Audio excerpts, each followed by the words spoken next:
Quel est l'impact des sciences humaines sur l'avenir de l'humanité? C'est à cette question qu'ont tenté de répondre les 1800 participants réunis depuis dimanche à Liège, à la conférence mondiale des humanités, la première du genre, placée sous la présidence d'Adama Samasekou, ancien ministre de l'Éducation du Mali. Adama Samasekou, bonsoir, vous êtes en duplex de Liège.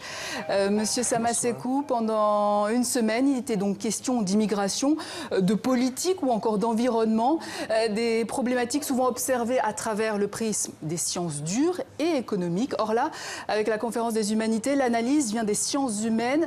Qu'est-ce que ça change ? Écoutez, nous sommes ici à Liège, qui pendant une semaine est devenue pratiquement la capitale mondiale des humanités, où près de 1000 participants représentant une soixantaine de nationalités, les 5 continents du monde, se sont penchés sur le rôle exceptionnel que les sciences humaines peuvent jouer dans la compréhension de la complexité de notre monde et dans la transformation de nos sociétés. Comme vous le savez, depuis plusieurs années, ce rôle est peu perçu tant par les spécialistes eux-mêmes que par la société en général. On a même vu des situations où dans des pays, l'enseignement de la philosophie a été pratiquement interdit, l'histoire est questionnée. Donc pendant ces 6 jours, nous avons eu la possibilité de faire rencontrer les spécialistes des sciences humaines de toutes les régions du monde, parce que ça a permis aux philosophes, aux historiens, aux spécialistes des langues, de la religion, des arts,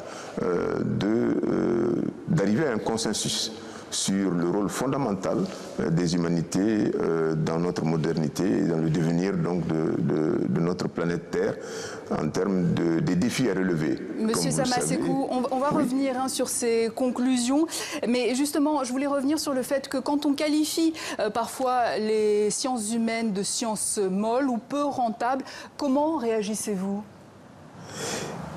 Écoutez, la dimension de l'humain est présente dans tous les actes de la vie. Qu'il s'agisse de sciences exactes, qu'il s'agisse de construction de bâtiments, l'homme est au cœur de tout.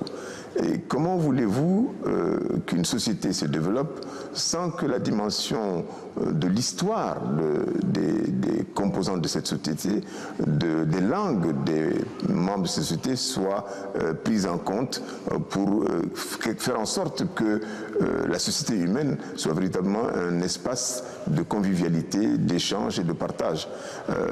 Donc la spécificité des sciences humaines doit être comprise en termes de qualité d'approche de la relation à l'autre, en termes d'interrogation de notre passé afin de pouvoir mieux comprendre notre présent et de nous projeter dans l'avenir. C'est ça qu'apportent les sciences humaines et c'est une spécificité unique.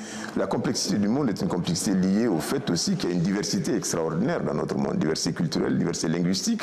Comment dans cette diversité arriver à comprendre l'humain, à faire en sorte que les sociétés puissent dialoguer ensemble. C'est le rôle des sciences humaines. Comment faire en sorte que, face aux défis actuels de la planète, de notre planète en transition, les questions climatiques, comment adresser ces questions-là? C'est les sciences humaines qui peuvent, en interrogeant l'archéologie, en interrogeant le passé, peuvent faire comprendre qu'il s'agit de mouvements cycliques où la place de l'homme, le rôle de l'homme est important dans non seulement leur compréhension mais aussi leur maîtrise. Mais monsieur Samasekou, est-ce que ce n'est pas un peu utopique quand on sait comment le monde fonctionne vraiment, le monde politique, l'univers pharmaceutique, la spéculation financière, le marché de la guerre, la gestion des crises migratoires, c'est un fait, hein, l'argent domine le monde, alors comment est-ce que vous allez vous y prendre?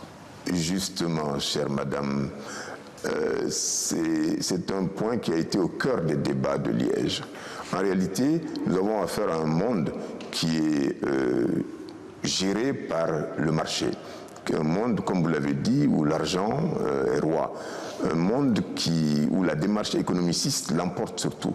Un monde qui en réalité est lié à un modèle économique, le modèle libéral, le modèle néolibéral. Ce sont des choses qui ont été dites par les chercheurs. Il ne s'agit pas de questions idéologiques, il s'agit d'analyser la situation mondiale aujourd'hui. Un monde qui est géré par des gens qui sont plus mus par ce que j'appelle la culture de l'avoir, du profit. Ce qui amène d'ailleurs notre planète à être agressée à tous les niveaux.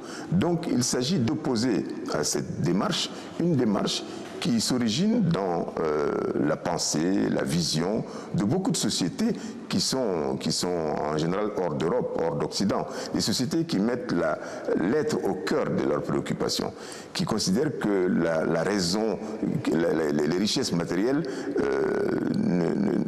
les richesses, j'allais dire, des relations humaines sont supérieures aux richesses matérielles. Donc, il s'agit d'une autre vision du monde à explorer pour que les solutions par rapport à la panne que nous vivons actuellement puissent être apportées de tous les horizons de notre planète. Monsieur Samasekou, il nous reste une minute. La conférence a achevé donc ses travaux, les conclusions ont été rendues. Si vous deviez dresser un bilan de cette première conférence du genre? Vous savez, je dirais que premièrement, cette conférence a permis aux organisations membres du Conseil international de la philosophie et des sciences humaines qui ont initié la conférence de se remobiliser à travers leur discipline autour des grandes questions vitales de notre planète.